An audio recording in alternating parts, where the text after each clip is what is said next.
نحمده ونستعينه ونستغفره ونؤمن به ونتوكل عليه ونعوذ بالله من شرور أنفسنا ومن سيئات أعمالنا من يهده الله فلا مضل له ومن يضلله فلا هادي له ونشهد أن لا إله إلا الله وحده لا شريك له ونشهد أن سيدنا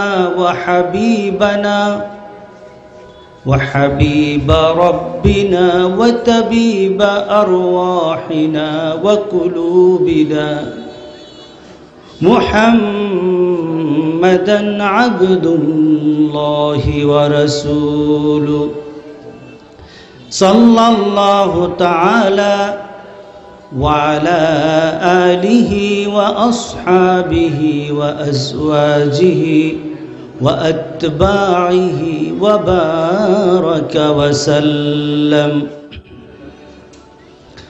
أما بعد فأعوذ بالله من الشيطان الرجيم بسم الله الرحمن الرحيم ومن الناس من يتخذ من دون الله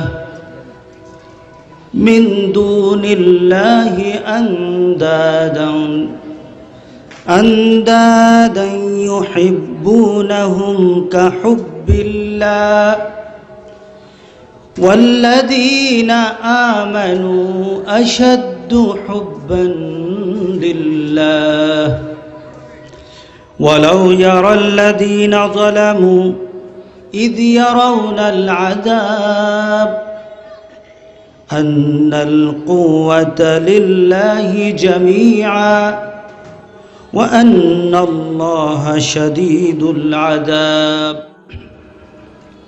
وقال أيضا في شان حبيبه مخبرا وآمرا إن الله وملائكته يصلون على النبي يا أيها الذين آمنوا صلوا عليه وسلموا تسليما صلى الله على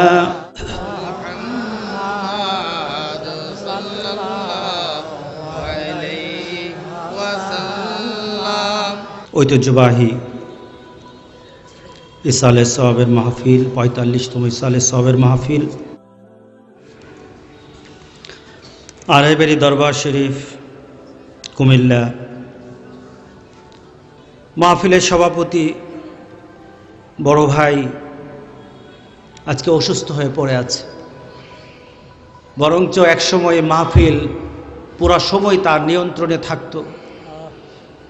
খুলিকাল ইনসানু যায়ীফা, আল্লাহ সুবহানাহু ওয়া তাআলা মানুষকে এত দুর্বল করে পাঠিয়েছেন, মানুষ একটা সময় নিজের চেতনা, নিজের শক্তি বলে অনেক কিছু আঞ্জাম করতে পারে, আঞ্জাম দিতে জানে, কিন্তু এক সময় শুধু চোখ দিয়ে ফেল করে তাকিয়ে দেখে। আজকে ঠিক সেই অবস্থায় হয়ে গেছে। আজকে আমরা মাহফিলে কথা বলতে আসছি, উনি শুয়ে সবার কাছে দোয়া চাচ্ছে, মাবুদ তোমার বান্দাকে তুমি নেক হায়াত দান করে দাও, তোমার বান্দাদের হাত কবুল করে নিয়ে আমাদের মাঝে যারা অসুস্থ আছে তাদেরকে সুস্থ করে দাও। এই মাহফিলে যারা কথা বলেছেন বলবেন, তাদের থেকে আমরা দিনের কথা, কোরআনের কথা সঠিকভাবে পাবো এই বিশ্বাস এই দরবারে আছে কি না? আলহামদুলিল্লাহ। আমি একটি কোরআনের আয়াত তেলাওয়াত করেছি। সর্বপ্রথম আমি আপনাদের কাছে একটা পরিচয় জানতে চাই। আমরা যে এখানে উপস্থিত হয়েছি, কি পরিচয় উপস্থিত হয়েছি? আমাদের পরিচয়টা কি বলেন তো? আমাদের পরিচয়টা কি? মুসলমান। জোরে সবাই বলতে হবে, মুসলমান। আমরা মুসলমান। মুসলমান শব্দ কি আপনার বাবা, আপনার পরিবার, অথবা রাষ্ট্রীয় কোনো নীতি, অথবা সমাজের কোনো ব্যক্তি, অথবা আপনার কোনো উস্তাদ পীর, এমনকি মুহাম্মদ রাসূলুল্লাহ সাল্লাল্লাহু আলাইহি সাল্লাম এই মুসলমান নামকরণ করেছেন? কে করেছে? জোরে বলেন, কে করেছে? আল্লাহ করেছে।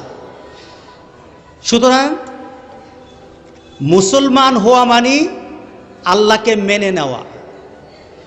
কারণ এই নাম যারাই ধারণ করবে, এই নামের পিছনে তার যে কার্যক্রম থাকবে, তার চিন্তাধারা থাকবে এবং মেনে নেওয়া থাকবে, সেটা হলো আমার আল্লাহকে মেনে নেওয়া। যখনই মেনে নিবে তখনই সে মুসলমান হয়ে যাবে। আল্লাহ সুবহানাহু ওয়া তাআলা কোরআনে কারিমে আমাদের পরিচয় কোরআনে কারিমে জানিয়ে দিলেন যে তোমরা কারা, তোমাদের নীতি কি হবে, তোমাদের আদর্শ কি হবে, তোমাদের মডেল কে হবে। আল্লাহ সুবহানাহু ওয়া তাআলা আমাদেরকে জানিয়ে বললেন, মিল্লাতা আবিকুম ইব্রাহিম হুয়া সাম্মাকুমুল মুসলিমিন। তোমাদের জন্য একজন মডেল বানিয়ে দিলাম। আর মিল্লাত, মুসলমানদের মিল্লাতের একজন পিতা আমি নির্ধারণ করে দিলাম। সে পিতার নাম হলো, জোরে বলতে হবে, পিতার নাম কি? ইব্রাহিম।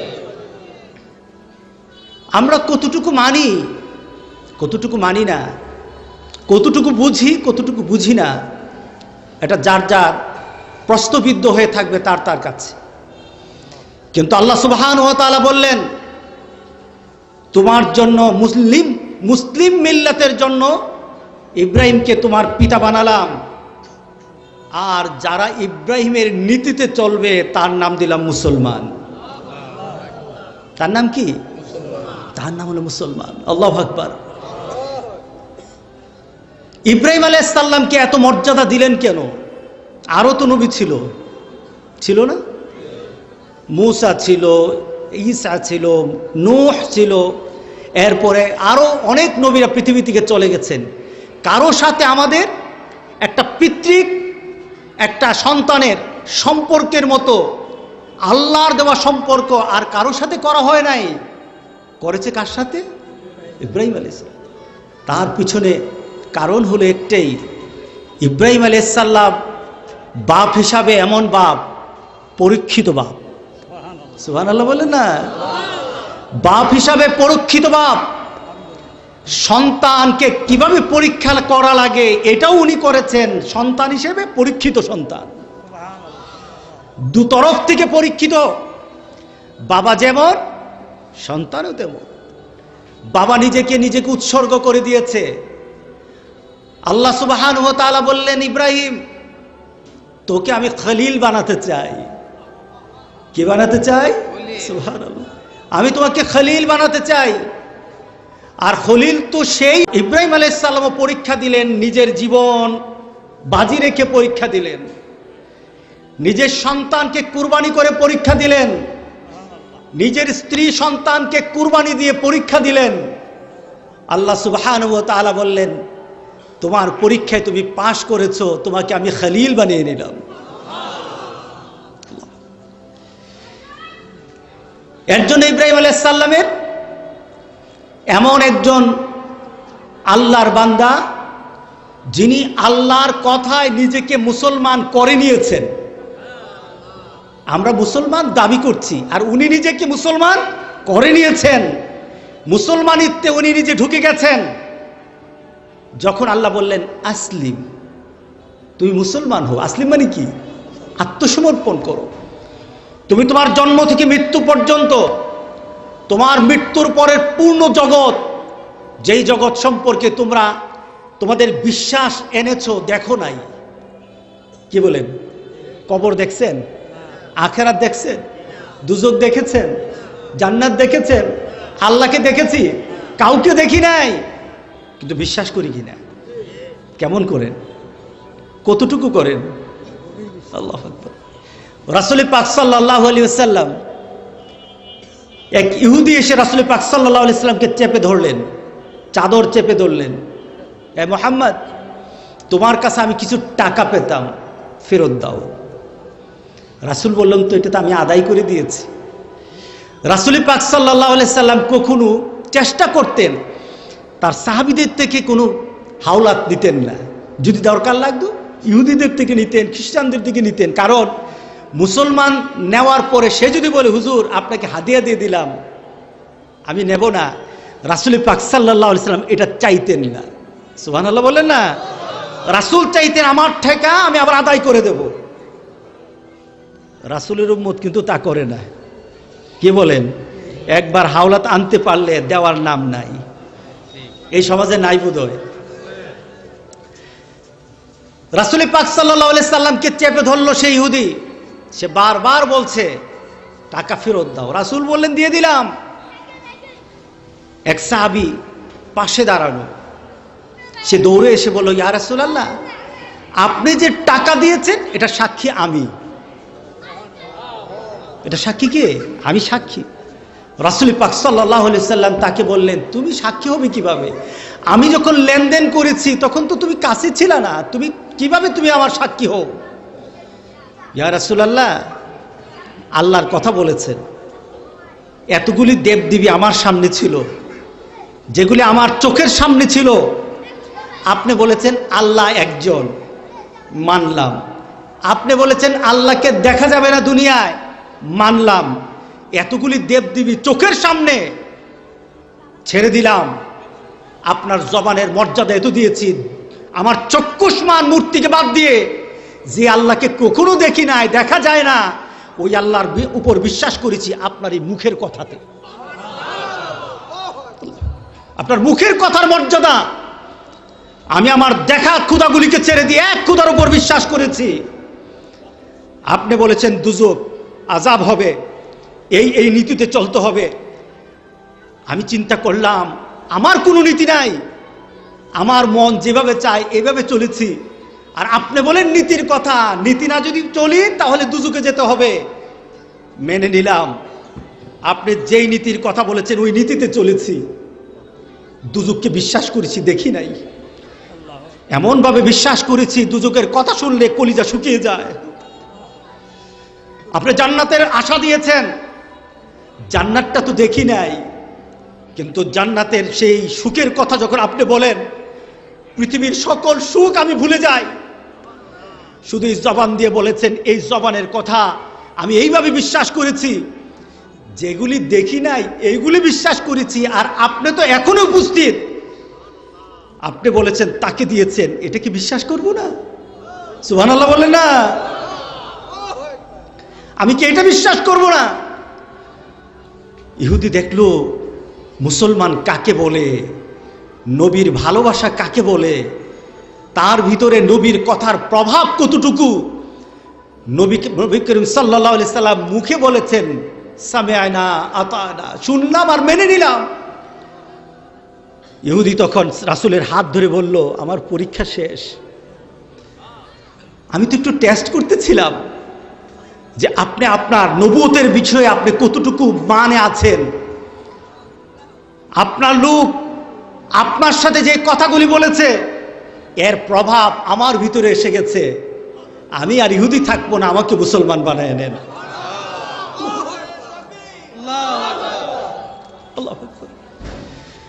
রাসূল পাক সাল্লাল্লাহু আলাইহি সাল্লাম ওই অদেখা না দেখার কথা বললেন, সব বিশ্বাস হয়ে গেছে। ইব্রাহিম আলাইহিস সালামকে আল্লাহ সুবহানাহু ওয়া তাআলা পরীক্ষা করতে চাইলেন যে তোমাকে আমি পরীক্ষিত খলিল বানাবো, বন্ধু বানাবো। ইব্রাহিম আলাইহিস সালাম বলেন, আল্লাহ আমি প্রস্তুত। কি করব? আসলিম, তুমি মুসলমান হয়ে যাও, তুমি আত্মসমর্পণ করো তোমার জীবনের সকল কিছুতে। তুমি যখন জন্মগ্রহণ করবে, জন্মগ্রহণটাও আমার নীতিতে হবে। তোমার জন্ম পরবর্তী সময়টুকু যতদিন তুমি দুনিয়াতে বেঁচে থাকবে, তোমার দুনিয়াতে বেঁচে থাকার সময়সীমা পৃথিবীর কেউই জানবে না। আজকে আমরা যারা উপস্থিত বাড়িতে ফিরে যেতে পারবো এমন খবর কারো কাছে আছে? আমার জীবন কখন শেষ হবে আমি জানি না। যতদিনই বেঁচে থাকি আমি আমার জীবনের আদর্শ এবং নীতি বানিয়ে নেব। আমার আল্লাহ যা বলেন তাই আমি করব, আর এর বাইরে করব না। ইব্রাহিম আলাইহিস সালাম বললেন, আসলামতু লিরাব্বিল আলামিন। আল্লাহু আকবার। আমরা দরবারে আসি, দরবারে এসে আমাদের ঈমানগুলি তাজা করা দরকার। কথা ঠিক আছে কিনা বলেন? আমি দরবারে আসলাম, দেখা গেল দরবারে আসার আগে আমার ঈমান যেমন, আমল যেমন, চিন্তা যেমন, চেতনা তেমন, দরবারে আসার পরও সেই অবস্থায় আছে, বোঝা গেল দরবার কোনো উপকারে আসে নাই। কথা ঠিক আছে কিনা বলেন? যদি আমার দরবারে আসার পর আমার ঈমান চলে যায় ইব্রাহিমের মতো, আমার সন্তানগুলি যখন আমি ইসমাইলের মতো বানাতে থাকব, আমি যখন আমার পরিবারটাকে আমার রাসূলের নীতি দিয়ে সুন্দর বানাবো, আমার রাসূলকে দিয়ে যখন আমার ঘরকে আমি মডার্ন বানাবো, আমার রাসূলের নীতি আর কথা দিয়ে যখন আমি আমার পরিবেশটাকে সুন্দর বানাবো, তখন বোঝা যাবে আমি আমার নীতি, আমার নৈতিকতা সব কিছু নিয়ে আমি আল্লাহর পথে আছি। কথা ঠিক আছে কিনা বলেন? ইব্রাহিম আলাইহিস সালামকে যখন আল্লাহ বললেন আত্মসমর্পণ করো তোমার জীবনের সব কিছু দিয়ে, ইব্রাহিম আলাইহিস সালাম বললেন, আমি প্রশ্ন করব না কোন নীতিতে করব। আমি তোমাকে প্রশ্ন করতে চাই না মাবুদ কোন কোন বিষয়ে তোমাকে মানব। আমার কোনো বিষয় নাই, আমার কোনো বিষয় নাই। আমি আমার সকল জীবনের সকল বিষয়ে তোমারে মেনে নিলাম। আল্লাহু আকবার। আল্লাহকে মানা ছাড়া জান্নাতে যাওয়া যাবে না। আল্লাহকে চূড়ান্তভাবে মানতে হবে, অ্যাবসলিউটলি মানতে হবে, মুকাম্মাল। প্রত্যেকটি কাজে আল্লাহকে মানতে হবে।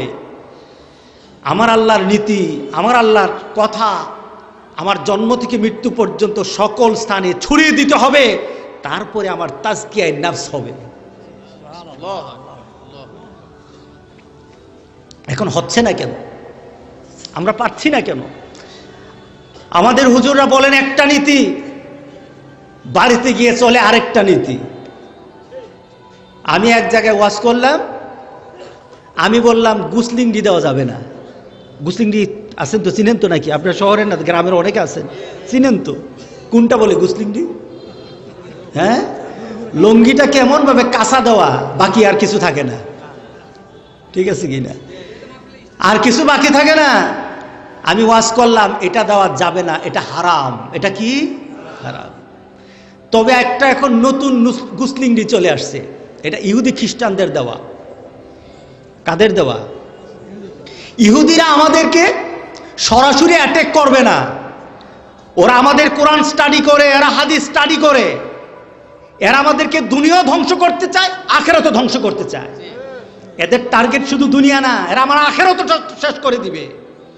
এদের টার্গেট হলো তুমি যেটা বুঝো না তোমার ভিতরে আমি দিয়ে দিব, কারণ তুমি তো জাহেল হয়ে আছো, তুমি কোরআন পড়ো না, হাদিস পড়ো না, তুমি জাহেল। ইহুদি খ্রিস্টানরা কোরআন স্টাডি করে করে ইসলামের নীতিগুলি আমাদের মধ্যে যেগুলি চর্চা করি আমরা, এগুলিকে আমরা তারা একটু পরিবর্তন করে দেয়। যেমন একটা কথা বলি, আমার 70 টাকা কি? জোরে বলেন, 70 টাকা কি? এই নীতি কি কোনো পরিবর্তন আছে? 70 কতটুকু? নাভি থেকে হাঁটুর নিচ পর্যন্ত, তাই না? আর উপর থেকে আরেকটা 70 আছে। সেই 70টা হলো আপনার টাকনুর উপরে কাপড় পরতে হবে। ঠিক আছে কিনা বলে? এখন ইহুদি খ্রিস্টানরা চিন্তা করলো মুসলমানরা তো এই নীতিতে চলবে, সুতরাং মুসলমানরা প্রত্যেকটি মুহূর্তে যেন একটা হারাম নীতিতে চলতে থাকে, এই নীতি নতুন করে দিতে হবে। আমি আজকের একটা ওয়াজ করতেছি, আজকের ওয়াজ মাগরিবের নামাজ পড়তেছিলাম আমাদের এলাকায়, একটা জানাজা ছিল, জানাজা দিলাম। মাগরিবের নামাজ পড়তে গিয়ে আমার সামনে একটা ছেলে দাঁড়ানো, ছেলেটা সেজদা দিল, রুকু দেওয়ার পর মোটামুটি আমার চোখ বন্ধ হয়ে গেছে, সেজদা দেওয়ার পর চোখ নিচে চলে আসছে, এরপর ওইদিকে তাকাবো তো দূরের কথা, নিজেরই শরম লাগতেছে। কারণটা কি? ওরা জানে নামাজ পড়তে হলে সতর ডাকা কি, সতর ডাকা কি ফরজ, সুতরাং নামাজটা নষ্ট করে দিতে হবে। তারা এমন জাতের প্যান্ট পরালো আমাদের যুবক শ্রেণীকে, এমন জাতের প্যান্ট পরালো, প্যান্টটা যখন পরে নাভির নিচে, যখন রুকুতে যায় বঙ্গোপসাগর, আর যখন সেজদায় যায় গোটা পৃথিবীর সব সাগর। কথা ঠিক আছে কিনা বলেন? আপনি বিশ্বাস না করেন, আপনার ছেলেকে সেজদা দিয়ে দেখান, আপনার ছেলেকে বলেন সেজদা দিতে। যেই প্যান্ট পরে ওই প্যান্ট পরে নামাজ পড়লে নামাজ হবে না। আপনি 1000 বছর নামাজ পড়তে পারেন, আজকে অফিসার যারা যারা বিভিন্ন অফিসে কাজ করে, আজকে অফিসার লেভেলের যারা প্যান্ট পরেন আপনারা, আল্লাহ রাসূল বলেছেন নাভি যেন ঢেকে যায়, কিন্তু আজকে মডার্ন যারা, পৃথিবীর মডার্ন হয়ে গেছে যারা, পৃথিবীতে আধুনিকতা যারা স্রষ্টা হয়ে গেছে, তারা বলল নাভির নিচে না, নাভির উপরে না, নাভির নিচে। আপনি নামাজ পড়বেন, আপনি পীরের দরবারে যান, হুজুরের দরবারে যান, আপনি নামাজ পড়তেছেন, কিন্তু মানে আপনার অজান্তে নামাজ শেষ। কথা ঠিক আছে কিনা বলেন? আপনাকে ইব্রাহিম হতে হবে। আমি নিজে পরিবর্তন হব, আমার ঘরটাকে পরিবর্তন করব। ইব্রাহিম আলাইহিস সালাম যখন বললেন আসলামতু লিরাব্বিল আলামিন, আমি তোমার কাছে মাথা নুয়ে দিলাম, আল্লাহ বলেন আমি মানলাম না, পরীক্ষা দিতে হবে। সুবহানাল্লাহ বলেন না? পরীক্ষা দিতে হবে। নবীকে পরীক্ষা দিতে হয়েছে, কোন নবী পরীক্ষা ছাড়া যায় নাই। স্বয়ং আমার নবী, বিশ্ব নবী মুহাম্মদুর রাসূলুল্লাহ রক্ত ঝরা পরীক্ষা দিয়েছেন, দাঁত ভাঙা পরীক্ষা দিয়েছেন। আজকে এমন দিন হবে না, এমন আখিরাত হবে না যেই আখিরাতে মুমিনরা পরীক্ষা ছাড়া আল্লাহর সামনে দাঁড়াবে, পরীক্ষা ছাড়া আল্লাহর সামনে দাঁড়াবে। আপনার ছেলে মানে না, বলবেন না মানলে আমার ঘর থেকে বের হয়ে যা। আপনার মেয়ে যদি পর্দায় না মানে, আপনি তখন বলবেন মা একবার দুইবার বলবো, এরপরে কিন্তু আঘাত করব।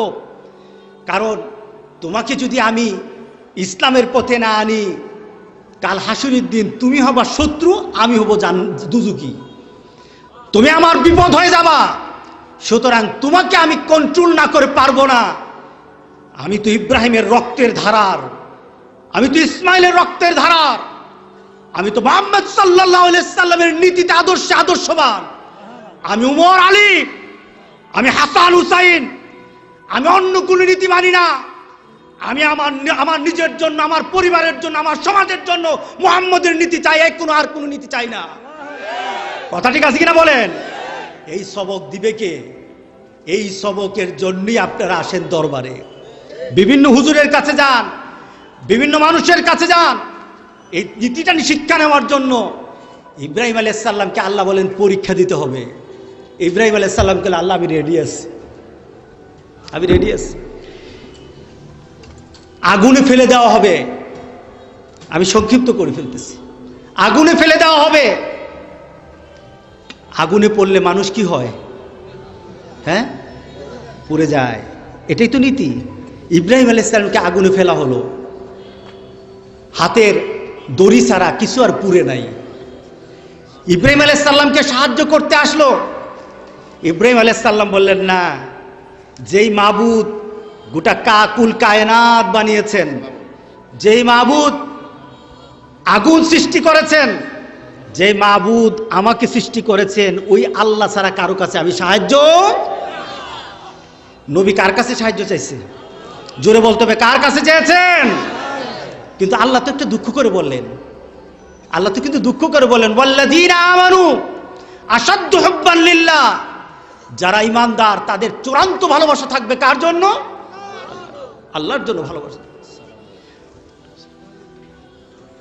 ওয়া মিনান নাসি মান ইয়াত্তাখিযু মিন দুনিল্লাহি আনদাদা, নবীরা পর্যন্ত সাহায্য চেয়েছেন আল্লাহর কাছে, নবীরা পর্যন্ত বিপদের সময় সেজদা পড়ে কেঁদেছেন আল্লাহর কাছে। নবীরা পর্যন্ত তাদের সকল বিপদে কারো কাছে হাত পাতে নাই। আগুনে পোড়া মুহূর্তে ইব্রাহিম কারো কাছে সাহায্য চায় নাই। নিজের নীতিতে অটল থেকে বলেছেন, ইমানের চূড়ান্ত পর্যায় থেকে বলেছেন, আমি শুধু একজনের কাছে আমি মাথা নত করেছি, আমি পড়েছি আসলামতু লিরাব্বিল আলামিন। আমি মাবুদের কাছে আমি মাথা নুয়ে দিয়েছি। আগুন আমি ভয় পাই না। আল্লাহ যদি চান আগুনে জ্বলে আমি সারখার হয়ে যাব, নিশ্চিহ্ন হয়ে যাব, আমি রাজি আছি। মাবুদ তুমি দেখো, আগুনে ঝাঁপ দিলেন, আগুনে পড়ে গেলেন। পরীক্ষা চলছে ইমানের। আগুনে ঝাঁপ দেওয়ার পর যে আগুন ইব্রাহিম সারা জীবন সেজদায় পড়ে তাকে সম্মান দিল, ইব্রাহিমের গায়ের একটা পশমও জ্বালাতে পারল না। ভরসা করছে কার উপর? জোরে বলতে হবে, ভরসা কার উপর? এটা ইমানের চূড়ান্ত একটা পর্যায়। আমি কার উপর ভরসা করি না, একমাত্র আমার মাবুদের উপর ভরসা। দরবারে আসি, দরবার আমার ভরসা না, দরবার আমাকে রাস্তা দেখাবে। কথা ঠিক আছে কিনা বলেন? দরবার আমার কি? দরবার ভরসা নয়, কোনো বাবা ভরসা নয়, ভরসা হল আমার আল্লাহ। কথা ঠিক আছে কিনা বলেন? বিশ্বাস আছে নাকি? এই বিশ্বাস আছে? যদি আড়াই বাড়ির এই নীতি আমি বলি না, আমরা বলি না আমার উপর ভরসা করো, ভরসা কার উপর? ইব্রাহিম আলাইহিস সালাম চূড়ান্ত ভালোবাসা দিয়ে যখন সেজদা দিলেন, আগুনে পড়ে গেলেন, আল্লাহর কাছে সাহায্য চাইলেন। আল্লাহ সুবহানাহু ওয়া তাআলা এবার আগুনকে ডাক দিয়ে বলেন, আগুন রে তুই জ্বালিয়ে দিবি, এটা তোর নীতি, এটাই আমি তোর জন্য সৃষ্টি করেছি, এইভাবেই সৃষ্টি করেছি, কিন্তু সবার জন্য না। ইব্রাহিম যখন আমার কাছে সাহায্য চাইলো, আগুন জ্বালানোর তোর কোনো ক্ষমতা নাই। আল্লাহ ডাক দিয়ে বললেন, ইয়া নারু কুনি বারদাও ওয়া সালামান আলা ইব্রাহিম। আল্লাহু আকবার। আগুন তুই ঠান্ডা হো। ঠান্ডার একটা মিটার দিয়ে দিলেন, একটা রিমোট করে দিলেন। কতটুকু ঠান্ডা হবি? বেশি হলে আমার ইব্রাহিমের কষ্ট হবে, কম হলে কষ্ট হবে। তার একটা মিটার দিয়ে দিলেন ইব্রাহিমের জন্য। ইব্রাহিমের চামড়া, ইব্রাহিমের দেহ যতটুকু চাই এতটুকু হোক। সালামান। আল্লাহু আকবার বলি। আমরা চাই না? আমরা চাই আমাদের পিতার আদর্শবান হতে। আমরা ইব্রাহিমকে এমনভাবে নিতে চাই, যিনি আমাদেরকে তার ত্যাগ শিক্ষা দিয়ে নিজে খলিল হয়ে গেছেন। আমরাও আমাদের দৈনন্দিন জীবনে অনেক হারাম চলে আসবে আমাদের সামনে, অনেক কিছু চলে আসবে। আমরা কার উপর ভরসা করব না, ভরসা করব কার উপর? আল্লাহ দুঃখ করে বলেন, ওয়ামিনান নাসি মাইয়াত্তাখিযু মিন দুনিল্লাহ। তোমাদের মধ্যে অনেকে এমন আছে, আমারও মানে মাজারও মানে, আমারও সেজদা দে, মাজারও সেজদা দে। আছে কিনা এমন? জোরে বলতে হবে, আছে কিনা বলেন? চলবে না। সাহায্য চাইতে হয় একমাত্র কার কাছে? আল্লাহর কাছে। আল্লাহ সুবহানাহু ওয়া তাআলা এটাকে চূড়ান্ত করে দিলেন কিয়ামত পর্যন্ত। কবি কত সুন্দর করে এটার আমাদের কাছে ব্যাখ্যা করলেন। আজ ভি হো जो बिराहिम का इमा पैदा आ कर सकती है एक अंदाज गुलिस्ता पैदा। এখনো যদি পৃথিবীতে কোনো মানুষ ইব্রাহিমের মতো একজন আবার নতুন ইব্রাহিম হয়ে যায়, তার সন্তান হয়ে যায়, বাবার সন্তান হয়ে যায়, বাবার কথা মাননেওয়ালা সন্তানকে সুপুত্র বলে। কি বলে? আপনি কি বলেন? আর যখন বাবার কথা মানে না, তারে কি বলে? জোরে বলেন, কি বলে? যদি সুপুত্র হয়ে যাও, তুমি তোমার মাবুদের কাছে চাইতে দেরি হবে, তোমার মাবুদ তোমার হাতটা ফিরাইয়া দিবে না। তুমি সেজদায় পড়ে রাতের বেলা কাঁদে, কেঁদে কেঁদে আল্লাহর কাছে চাও। রাতের বেলা তুমি সেজদায় পড়ে কাঁদো, তোমার অসুস্থতার জন্য কাঁদো, তোমার পরিবারের জন্য কাঁদো। তোমার ছেলে কথা শুনে না, মেয়ে কথা শুনে না, তোমার অর্থের মধ্যে বরকত নাই, তোমার সম্পদ তোমার হাতে আসে না, তোমার চাকরি হয় না, পৃথিবীতে তোমার যত সমস্যাই হোক, তুমি সেজদায় পরে যখন মাবুদের দরবারে চাইবা, কবি বলতেছেন কিয়ামত পর্যন্ত এই দরজা আল্লাহ খোলা রেখে দিয়েছেন। যদি মন থেকে চায়, ইব্রাহিমকে যেভাবে বিপদ থেকে বাঁচিয়েছেন আল্লাহ তাদেরকেও বাঁচাবেন। আমরা চাবো কার কাছে? রাজি আছি? রাজি আছি? আমরা চাবো একমাত্র আল্লাহর কাছে, আর কারো কাছে চাওয়া যাবে না। আমরা একটা মাঝে মাঝে ভুল করি, এটা যদি হয় বাবার দরবারে দেব, এই দরবারে নিয়ে যাব, হুজুরের দরবারে নেব, একটা খাসি নেব, একটা গরু নেব, টাকা দেব না। এটার নাম হচ্ছে মান্নত। এটার নাম কি? আমার আব্বার জীবনের শেষ ওয়াজটা ছিল পরামর্শ সভা মাহফিলের, যে তোমরা যাই কিছু দরবারের জন্য চিন্তা করো, এটা হাদিয়াতান, এটা তোমার হাদিয়া পর্যায়ে রাখবা। কিন্তু তোমার কোনো বিপদ আপদে, কোনো মুসিবতে, কোনো জিনিস যদি চিন্তা করো, এটা কিন্তু মান্নত হয়ে যাবে। এটা কি হয়ে যাবে? মান্নত। আর মান্নত কোনো ব্যক্তি, কোনো মানুষের জন্য, কোনো মাজারের জন্য, কোনো ব্যক্তির জন্য হারাম। এটা বলেন হারাম। হারাম করতে রাজি আছেন? আপনি দেন টাকা, আপনারও লস। আপনি গরু নিয়ে যান, ছাগল নিয়ে যান, আপনার হয় লস, লাভ হয় যার জন্য করলেন। লস আপনার, মায়েরও আপনার, গুণও আপনার, বিপদও আপনার। যারে দিলেন সে পাইল ছাগল, সে পাইল গরু। সুতরাং সকল কিছুতে, সকল মুহূর্তে আমার আল্লাহ যেই নীতিতে, যেই নীতির কথা বলেছেন, আমার কাছে আত্মসমর্পণ কর। আমি আবার শেষ কথায় আসি, আমরা আল্লাহর সাথে কাউকে তুলনা করব না। আল্লাহ দুঃখের সাথে বলেছেন, তোমাদের মাঝে অনেক, তোমরা কিছু চাইতে গিয়ে আমাকে যেভাবে ডাকো, তোমার বাবাকে তেমন ভাবে ডাকো, তোমার পীরকে এইভাবে ডাকো, ডাকা যাবে না। কোন হুজুরকে এইভাবে ডাকা যাবে না। চূড়ান্ত ডাক দিতে হবে কাকে? সেই শিক্ষা দেই আমরা দরবারে। কথা ঠিক আছে কিনা বলেন? দরবার হলো একটা ইনস্টিটিউট, একটা শিক্ষা কেন্দ্র, একটা মাদ্রাসা, একটা তালিমের জায়গা, একটা মানুষের আখেরাতমুখী চিন্তা ঢুকিয়ে দেওয়ার জায়গা। কিন্তু আখেরাতের শান্তির জায়গা এখানে না, আখেরাতের শান্তির জায়গা আপনাকে বানাতে হবে। কথা ঠিক আছে কিনা বলেন? সুতরাং আজকে চলুন আমরা এখান থেকে তওবা করে নেই, এখান থেকে আমরা শিক্ষা নেই। আমরা সব জিনিসের জন্য চাইবো কার কাছে? দোয়া চাই, দোয়া করি আল্লাহ যেন একটা নির্ভেজাল, শিরিক বেদাতহীন, আমাদের একটা সুন্দর ঈমান যেন আল্লাহ আমাদেরকে উপহার দেন। আল্লাহ যেন আমাদের থেকে শিরিক উঠায় নেন, আমাদের থেকে বেদাতগুলি উঠায় নেন। আল্লাহ যেন সঠিকভাবে আমল করে তার কাছে আসার মতো সেই ঈমানি শক্তি দান করে দেন। আল্লাহ যেন আমাদের সবাইকে সুস্বাস্থ্যের সাথে দুনিয়া থেকে বিদায় করেন। হাজা মা ইনদি ওয়াল ইলমু ইনদাল্লাহ আলাইহি তাওয়াক্কালতু ইলাইহি উনীব ওয়া সাল্লাল্লাহু তাআলা আলা খাইরি খালকিহি মুহাম্মদ ওয়া আলা আলিহি ওয়া সাহবিহি আজমাইন। ওয়া আসসালামু আলাইকুম ওয়া রাহমাতুল্লাহি ওয়া বারাকাতুহু।